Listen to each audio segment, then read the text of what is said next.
Hello everyone, welcome to MK classes. स्वागत है आपका मेरे सेशन स्टडी वॉर में। तो आज की क्लास में हम नया चैप्टर जो कि एटम्स एंड मॉलिक्यूल्स है वो स्टार्ट करने वाले हैं। तो बने रहिए मेरे साथ इस वीडियो पर एंड तक। देखिए, तो जैसा कि हमारे चैप्टर का नाम है एटम्स एंड मॉलिक्यूल्स, तो पहले ये समझ लेते हैं कि एटम्स और मॉलिक्यूल्स क्या होते हैं। देखिए, एक साइंटिस्ट थे अपने इंडिया के ही, वो फिलोसोफर थे, उनका नाम था महर्षि कनड। तो उन्होंने जो है ये अपनी थ्योरी दी थी कि अगर अपन किसी मैटर को अगर अपन इक्वली डिवाइड करते जाएं, उसको 2 पीस में कट करते जाएं, तो अपन कट करते जाएंगे तो लास्ट में एक ऐसा पार्टिकल बचेगा जिससे अपन और डिवाइड नहीं कर सकेंगे, उसे और कट नहीं कर सकेंगे। तो वो जो पार्टिकल लास्ट में बचेगा उसको महर्षि कनड ने नाम दिया था परमाणु। फिर आगे जॉन डाल्टन आए थे, एक साइंटिस्ट, उनके बारे में भी हम इस चैप्टर में आगे डिस्कस करेंगे। तो उन्होंने उसी परमाणु नाम को अपना दूसरा इसका नाम चेंज करके एटम कहा था। तो एटम मतलब अगर अपन साधारण लैंग्वेज में बात करें तो एटम वो है कि जो मैटर का सबसे स्मॉलेस्ट पार्टिकल, उसे एटम कहते हैं। यानी सबसे स्मॉलेस्ट जो पार्टिकल होता है किसी भी चीज़ का, वो एटम कहलाता है।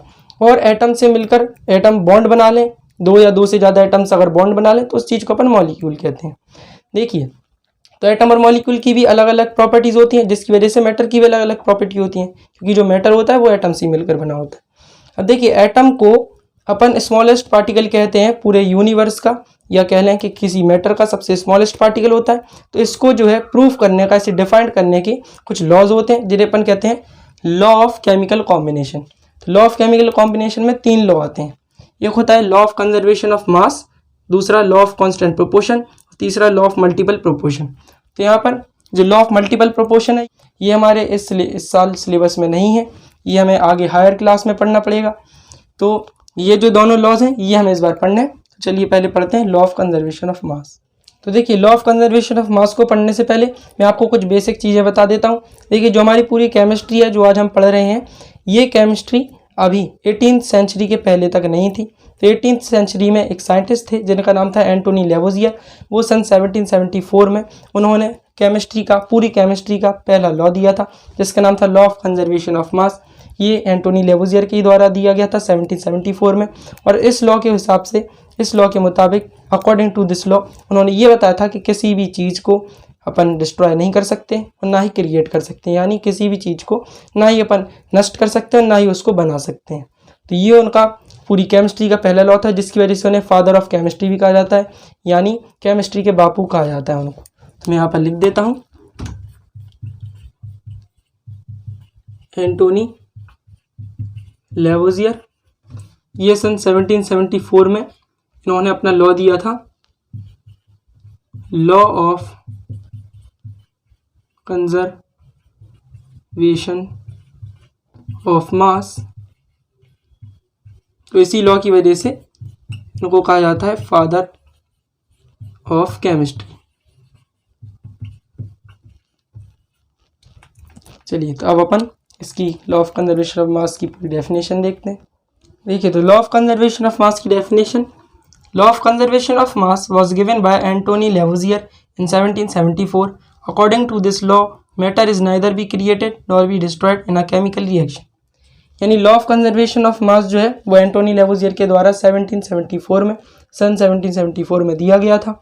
और इस लॉ के हिसाब से, इस लॉ के मुताबिक, अकॉर्डिंग टू दिस लॉ, जो मैटर है उसे क्रिएट नहीं कर सकते अपन, ना ही डिस्ट्रॉय कर सकते। यानी matter is neither be created और nor be destroyed in a chemical reaction. तो ये केमिकल रिएक्शन से यहाँ पर मतलब है कि किसी चीज़ की अपन ने केमिकल रिएक्शन अगर कराई है तो उसका जो मास होगा वो चेंज नहीं होगा। जितना भी अपन ने रिएक्टेंट लिया है, जितना भी उसका प्रोडक्ट आया है, चेंज नहीं होगा। देखिए, जो रिएक्टेंट और प्रोडक्ट हैं जो केमिकल रिएक्शन में होते हैं, ये आगे की क्लास में जो चैप्टर आएगा आपका केमिकल रिएक्शन वाला, उसमें ये आपको अच्छे से समझ में आ जाएगा। अभी आप बस ये समझ लीजिए, जो रिएक्टेंट्स होते हैं उनको मिला के या उनकी रिएक्शन करा के ही प्रोडक्ट अपन को मिलता है। जैसे रिएक्टेंट की अपन किसी चीज़ के साथ रिएक्शन अगर कराएंगे तो जितना उसका अपन ने मास लिया है रिएक्टेंट का, उतना ही मास प्रोडक्ट का अपन को मिलेगा, वो चेंज नहीं होगा। मतलब रिएक्शन करने के दौरान वो मास चेंज नहीं होगा। देख सकते हैं वहीं इधर पे लिखा है, the law of conservation of mass means that in a chemical reaction the total mass of products is equal to the total mass of reactants, there is no change in mass during a chemical reaction. वही मतलब कि law of conservation of mass से ये पता चलता है कि किसी केमिकल रिएक्शन में अगर अपन ने रिएक्टेंट की रिएक्शन कराई है, रिएक्टेंट होते हैं जिसकी रिएक्शन हो रही है, प्रोडक्ट होता है कि रिएक्शन करने के बाद जो अपन को मिला। तो जो भी रिएक्टेंट यहाँ पर है उनका जितना भी मास होगा वो जितने भी प्रोडक्ट आएगा उसके इक्वल होगा। जैसे कि मैंने यहाँ पर एग्जांपल के लिए हाइड्रोजन गैस 2 ग्राम अपन ने ली है ऑक्सीजन गैस 16 ग्राम ली है। इन दोनों की अपन रिएक्शन कराएंगे तो वाटर अपन को 18 ग्राम ही मिलेगा। ऐसा नहीं होगा कि यहाँ पर 2 ग्राम हाइड्रोजन है, 16 ग्राम ऑक्सीजन है तो वो 18 ना हो, उसको ऐड करने के बाद कुछ अदर हो जाए। जितना अपन रिएक्टेंट लेंगे उतना ही अपन को प्रोडक्ट मिलेगा। देख सकते हैं। चलिए तब लॉ ऑफ कांस्टेंट प्रोपोर्शन देखते हैं। देखिए लॉ ऑफ कांस्टेंट प्रोपोर्शन की डेफिनेशन है, law of constant proportion was given bye Joseph Proust in 1779। According to this law, a chemical compound consists of the same elements combined together in the same proportion by mass। यानी law of constant proportion जो था वो Joseph Proust के द्वारा दिया गया था 1779 में।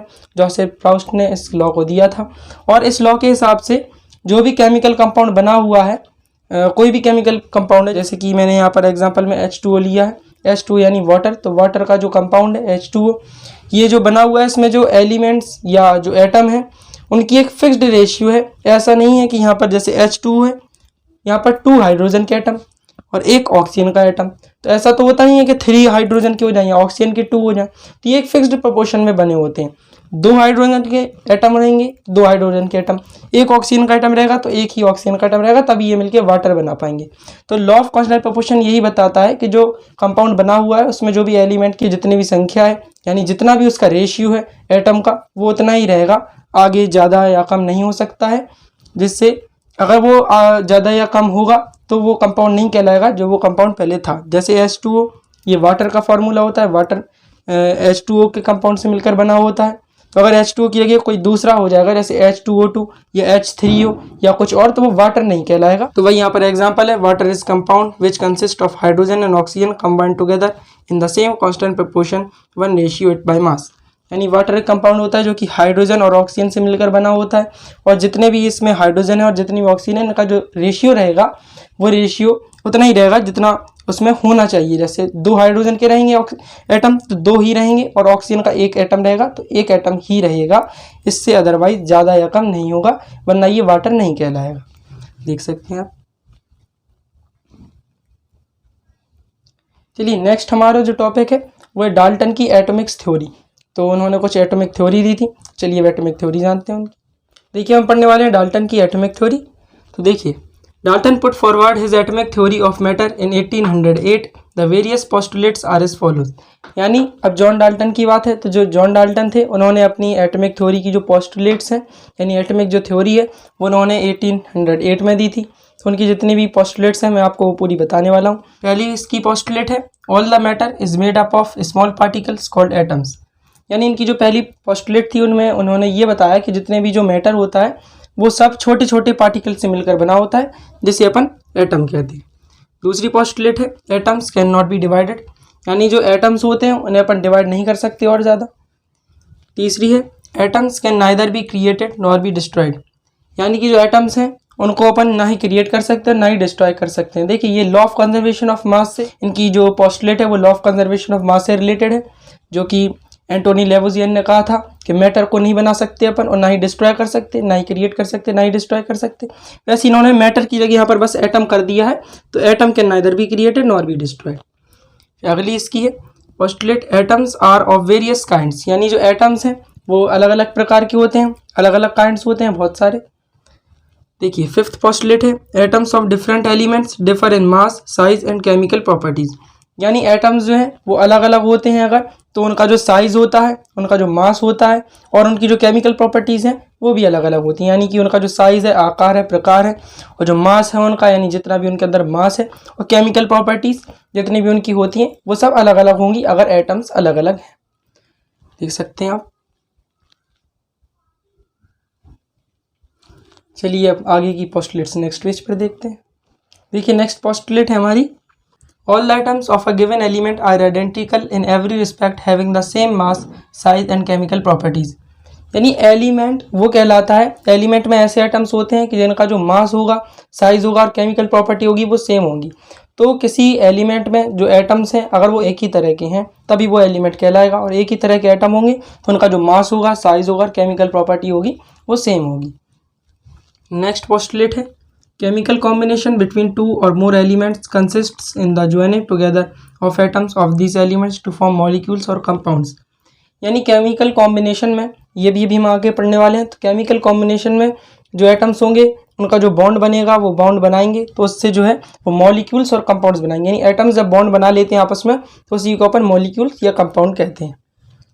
चलिए नेक्स्ट पोस्टुलेट है हमारी, the number and kind of atoms in a given compound is fixed.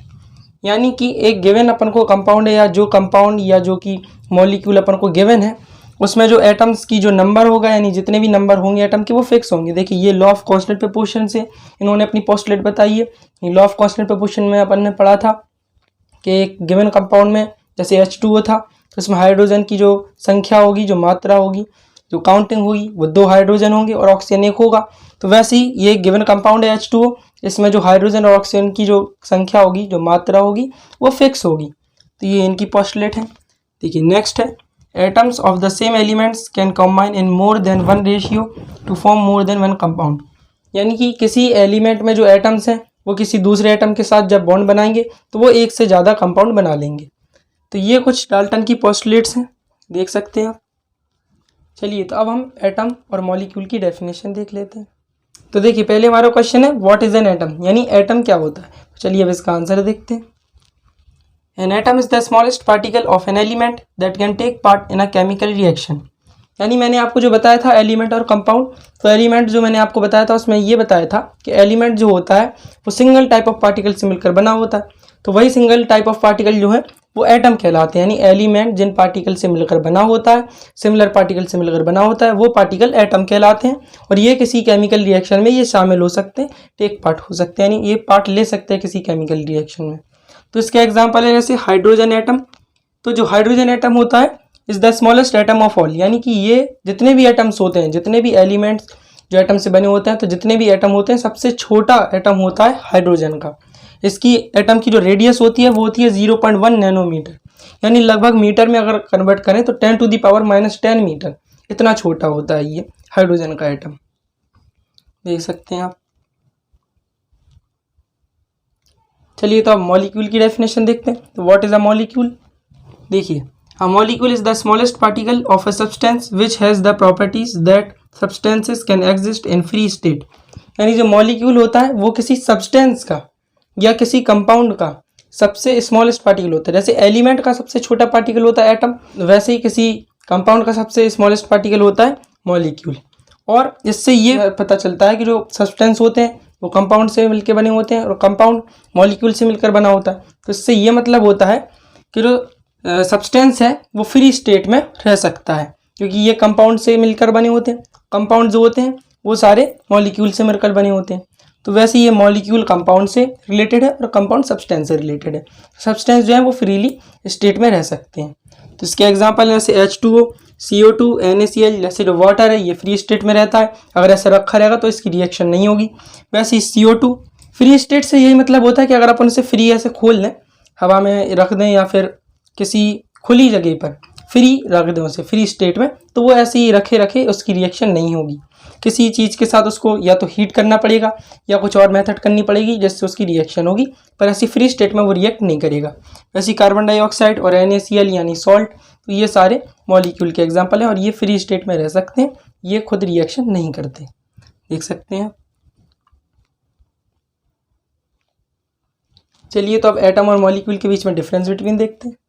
देखिए अब एटम और मॉलिक्यूल के बीच में हम डिफरेंस बिटवीन लिखेंगे। तो मैंने इस तरह से टेबल बना ली है, आप ऐसी बनाए तो आपको ज़्यादा बेटर लगेगा। देखिए अब मैं इसमें से एक एक डिफरेंस बिटवीन आपको बताता जाता हूँ। देखिए पहला है atoms can not be divided, और उसमें मॉलिक्यूल्स कैन बी डिवाइडेड। यानी एटम जो होते हैं उन्हें डिवाइड नहीं कर सकते अपन, क्योंकि ये स्मॉलेस्ट यूनिट होती है, ऐसे डिवाइड नहीं किया जा सकता। लेकिन जो मॉलिक्यूल्स होते हैं वो 2 या 2 से ज़्यादा एटम से मिलकर बने होते हैं, इसलिए इनको डिवाइड कर सकते हैं अपन एटम में। दूसरा है they can not exist freely और दे कैन एग्जिस्ट फ्रीली। यानी जो एटम्स होते हैं वो एग्जिस्ट नहीं हो सकते फ्रीली, यानी उन्हें अपन फ्रीली कहीं पर भी नहीं छोड़ सकते हैं, क्योंकि वो अगर एग्जिस्ट हो जाएंगे, अगर फ्रीली उसे अपन फ्रीली छोड़ देंगे तो वो रिएक्ट कर जाएंगे किसी चीज़ से। लेकिन जो मॉलिक्यूल होते हैं उन्हें अपन फ्रीली एग्जिस्ट कर सकते हैं, यानी कहीं पर भी अपन रख देंगे तो वो रिएक्शन नहीं होगी आसानी से, इसलिए इसे अपन फ्रीली रख सकते हैं और इसे फ्रीली नहीं रख सकते। देखिए नेक्स्ट है दे आर हाईली रिएक्टिव, और उसमें दे आर नॉन रिएक्टिव। यानी जो एटम्स होते हैं अभी मैंने आपको बताया कि उसे अगर अपन फ्रीली एग्जिस्ट कर देंगे, फ्रीली छोड़ देंगे तो वो रिएक्ट कर लेंगे, क्योंकि वो बहुत ज़्यादा रिएक्टिव होते हैं, दे आर हाईली रिएक्टिव। और मॉलिक्यूल को अगर अपन फ्रीली एग्जिस्ट कराते हैं, फ्रीली छोड़ देते हैं, तो वो रिएक्ट नहीं करेंगे, क्योंकि वो नॉन रिएक्टिव होते हैं। नेक्स्ट है atom is the smallest unit of element and molecule is the smallest unit of compound. यानी जो एटम होते हैं वो एलिमेंट की सबसे स्मॉलेस्ट यूनिट होते हैं, लेकिन जो मॉलिक्यूल होते हैं वो कंपाउंड की सबसे स्मॉलेस्ट यूनिट होते हैं। देखिए नेक्स्ट, इसमें एग्जांपल इंक्लूड होते हैं जैसे ऑक्सीजन, हाइड्रोजन, हीलियम, नाइट्रोजन, और जितने भी एलिमेंट पीरियोडिक टेबल में, यानी जितने भी एलिमेंट पीरियोडिक टेबल में होते हैं वो सारे एटम्स कहलाते हैं।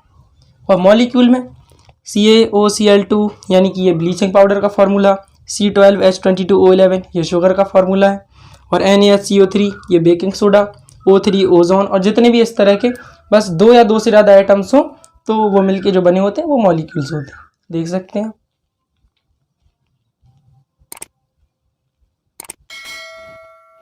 तो आज के लिए बस इतना ही। अगर आपको वीडियो अच्छी लगी हो तो उसे लाइक करें, मेरे चैनल पर अगर नए हैं तो उसे सब्सक्राइब करें और बेल आइकन जल्द से जल्द प्रेस करें, जिससे आपको मेरी नेक्स्ट वीडियो सबसे पहले मिल सके।